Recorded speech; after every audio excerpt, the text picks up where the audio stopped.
বাবা অসুস্থ। কে অসুস্থ? বাবা অসুস্থ। দুই সন্তান। কয় সন্তান? তো বড় আর ছোট, বড় আর ছোট। তো বড় ভাই ছোট ভাইকে পাঠাইছে, বাবা অসুস্থ, বাবার জন্য ওষুধ নিয়ে আসার জন্য, ওষুধ আনার জন্য পাঠাইছে। কোথায়? বাজারে। কোথায়? বাজারে। তাহলে এখন সন্তান গেছে, যাওয়ার পরে সন্তান বাবার ওষুধগুলো নিছে, নিয়ে আসার সময় এক জায়গায় দেখতেছে অনেকগুলো মানুষ এখানে জমা হয়ে আছে। অনেকগুলো মানুষ এখানে কি আছে? জমা হয়ে আছে।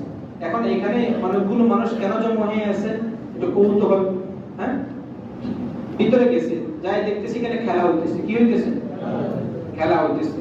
তো বাচ্চা মানুষ, কথা বুঝেন, ভিতরে ঢুকছে, দাঁড়িয়ে দাঁড়িয়ে কি করতেছে? খেলা দেখতেছে। বলেন না, দাঁড়িয়ে দাঁড়িয়ে কি করতেছে? খেলা দেখতেছে।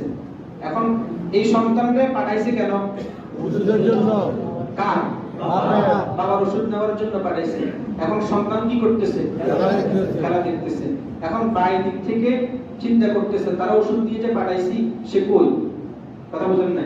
বড় ভাই বাইরে গেছে, বাইরে হয়ে তালাশ করতে করতে দেখে যে সে কোথায়? কি করতেছে? খেলা দেখতেছে। খেলা দেখতেছে।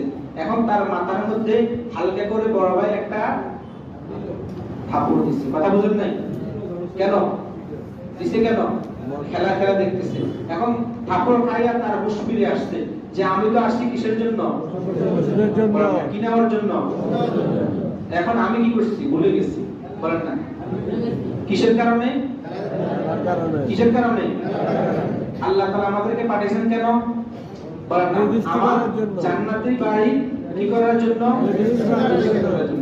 এখন আমরা দুনিয়ার এই মোহ দেখিয়া, দুনিয়ার চাকচিক্য দেখিয়া আমরা এখন আমাদের মূল যে আমাদের কাজ ছিল ওই কাজের কথা ভুলে গেছি। বলেন না, ওই কাজের কথা ভুলে গেছি। কথা বুঝেন নাই? এই জন্য আল্লাহ তাআলা মাঝে মধ্যে আমাদেরকে ধাক্কা দেন, দেয় কি না? দেয় না? কথা বুঝেন না? দেয় না আল্লাহ তাআলা? এমন এমন বিষয়গুলো আল্লাহ তাআলা পাঠায়া দেয় যেটার কল্পনা আমরা করি না। করোনা বানাইছেন আল্লাহ তাআলা, এটার কল্পনা করছেন? করছেন এটা কল্পনা?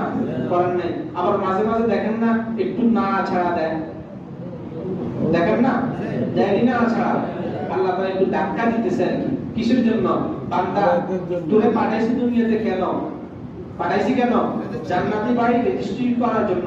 তুই দুনিয়ার চাকচিক্য দেখে তুই তোর আসল যে মূল উদ্দেশ্যটা, ওই উদ্দেশ্যের কথা কি করছস? ভুলে গেছিস। কথা বুঝেন নাই? তাহলে আমাদের কাজ যেটা, আমাদের কাজ থেকে আমরা এখন কি হয়ে গেছি? গাফল হয়ে গেছি। কি হয়ে গেছি? গাফল মানে কি? অমনোযোগী। বলেন, গাফল মানে কি?